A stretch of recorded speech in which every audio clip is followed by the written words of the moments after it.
I've spent over a decade working with high income professionals like doctors and dentists, and I've seen the same financial mistakes being made over and over again. These mistakes are the reason why so many of us stay trapped in the rat race. And in today's video, I'm breaking down the 5 habits you must stop if you want to get rich in 2025 and truly achieve financial freedom.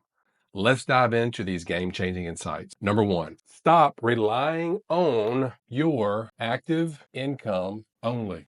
That's right. Stop relying on your active income only. Now, as a periodontist, as a dentist, I, as you can imagine, need my hands. It's kind of hard to work as a dentist without it. About 10 years ago, I injured my hands while snow skiing. This was my wake up call. My kids at that time were young. And I started to think, well, if I can't use my hands and work and make active income, because that's the only type of income when you go through medical school or law school or dental school, whatever, you're just focused on your 1099 or your W-2 active income, right? But what happens when that goes away? What happens if it temporarily stops? Like, remember during the pandemic, if you get sick or if you get hurt or whatever. So the thing is, we need to recognize if this is our only income stream coming in, and then realize that we have to create multiple income streams, specifically passive incomes. And when this happened to me, this snow skiing accident, I realized that most wealthy people invested in real estate. But I didn't want to have to deal with tenants or get called out at 3 a.m. if a pipe breaks. So luckily, there's something called real estate syndications, which are passive. These are passive investments that you can get into, and the only requirement that's going to be needed is you put your capital in, just like you put your capital in probably every month to your 401k. Except with this, you get paid now. With 401k, you get paid later. This gets you to financial freedom sooner versus later. The choice is yours. Number two, stop delaying investing. Stop delaying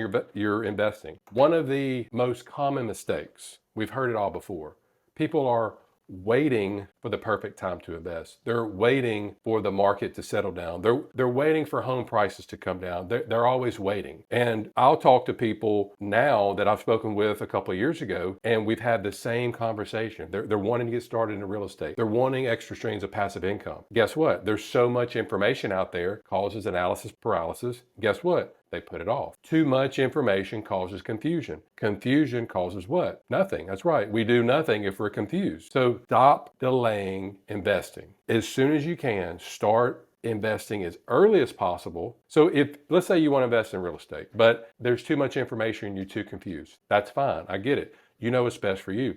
Go ahead and at least start investing in something. Put your money in an index fund. At least you're doing it and be consistent with it, letting the compounding interest work for you. And then as that's happening, you're learning, like on videos like this or in books or whatever, you're learning about what you want to get into instead of just putting everything on hold. Start small. Again, even if it's not a real estate syndication, just start putting your money in something. $100 a month, $1,000 a month, 500, whatever. Just get in the habit of investing on a monthly basis. I actually invest weekly because I like to live almost like I'm in scarcity mode, which I'm not in scarcity mode, but I don't want to have a bunch of money in the checking account. Because what happens, you get sort of relaxed and you get like, you don't really need to do anything. You know, let's say your average checking account size is $10,000, $11,000 one week, maybe 8,800 the next week, 11,500, but the average is about 10 grand. Okay, you're comfortable. You're comfortable. When you're comfortable, you're not really going to do anything. So instead of that 10 grand a month, let's say it gets down to $400. Now that's going to get your attention, right? So I want my attention to be, hey, I need to hurry up and fill this back up to where I'm comfortable and I'm taking that money out every single month and putting it into cash flowing assets. All right. Leads us to number three. Stop spending like you have a high income. Stop spending like you have a high income. I understand we delay our gratification through law school, dental school, medical school. Understand that everybody's partying and going out, but we're studying. Understand that most of us have to start off in the hole. I started off with $300,000 student loan debt. I get that. So what happens when we get out and we get that degree? We start spending like we have a high income. Guess what? If you do that, you're never going to get wealthy because you're going to keep spending it on crap that doesn't go up in value. And the thing is, if you can get in the habit, as soon as you get out of your training, it's going to become much easier because guess what? As you get older and as you start to add on family members, i.e. kids, As you start to increase a little bit in your income, guess what else increases? Typically goes hand in hand. Income goes up, spending goes up. As your income grows, your spending grows. You have to, and this is like principles in the Bible, this is principles in pretty much any financial book, is basically live below your means. You got to have some sort of delta. You got to have your income up here and you got to keep your expenses here. If it's like this, if your income's here and your expenses are here, you don't have much to invest, right? But if it's income's here and your expenses are here, you have much more money to invest, thus getting to financial freedom a whole lot quicker. Okay. I want you to reinvest that surplus. Get, just like we talked about in number 2, get in the habit of every week, every month, whatever, consistently investing that surplus. Okay. If you, let's take somebody that's getting out of dental school, or maybe somebody that's getting out of college and going from no money into the pros. Somebody that's going from dental school making no money, now is making a good 6-figure income. Well, most of the stuff that we see on social media that, potentially goes viral, it's, hey, look at this guy, that 22-year-old kid that just got out of college and now he just bought this $20 million mansion on his salary, NFL salary or whatever. Okay, that's the kind of stuff that goes viral. That's the kind of stuff that we see. But you're not going to hear about the pro athlete that goes from college to signing a $30 million contract. And what did he do? He went out and bought a trailer park, 10 Airbnbs, and a fourplex. We don't hear about that, right? I'm sure it happens. It's very rare, but that's the kind of mentality, that's your mindset you have to give. As soon as you get a surplus, put it into something that's going to create these passive income streams. If not, you're going to go through life and always rely on your active income. Okay.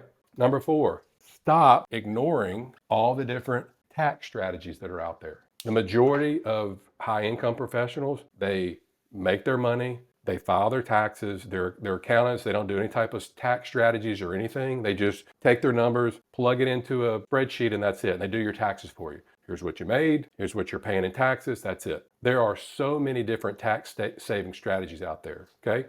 Depreciation for real estate, that is like the huge, there's tax advantages accounts, there's all kinds of different things out there that can really reduce your tax burdens. I encourage you that if your accountant, all they do is file your taxes, get another one. I'll put the link below this video of who I use. You don't have to use them, but they're great at tax strategy. If you want to keep your same CPA, but then hire a tax strategist, that's fine. I have no problem with that. But now the time, typically the best time is the end of the year to plan for the next year. Okay. So if you're in November or December, that's the best time. But you know what? There's no better time than the present. So no matter what month that you're in, you can always start planning for the next quarter. Okay. Which leads us to, last but not least, stop relying on traditional financial advice. Stop relying on traditional financial advice, which is what? Go to school, study hard, make good grades, get a good job, invest for 40 years in a 401k, and hopefully one day when you're 65 or 70, you'll have enough money and you'll never run out. And hopefully the stock market will be up, because that's what you're betting on. Okay. There's that traditional method. And then what we've been talking about, there's all types of alternative investments out there. Okay. That can provide passive income, that can provide cash flow for you now, so that work is optional. Does that make sense? I want you to get up every morning and you say to yourself, I get to go to work, not I got to go to work today. I have to go to work today. It's just a different feeling. It's a different mindset, right? So again, that's the 5 things that I want you to do to stop doing 2025 to get rich. Stop relying on your active income only. Stop delaying your investing. Stop spending like you have a high income. Stop ignoring the tax strategies. And then last but not least, stop relying on traditional financial advice. All right.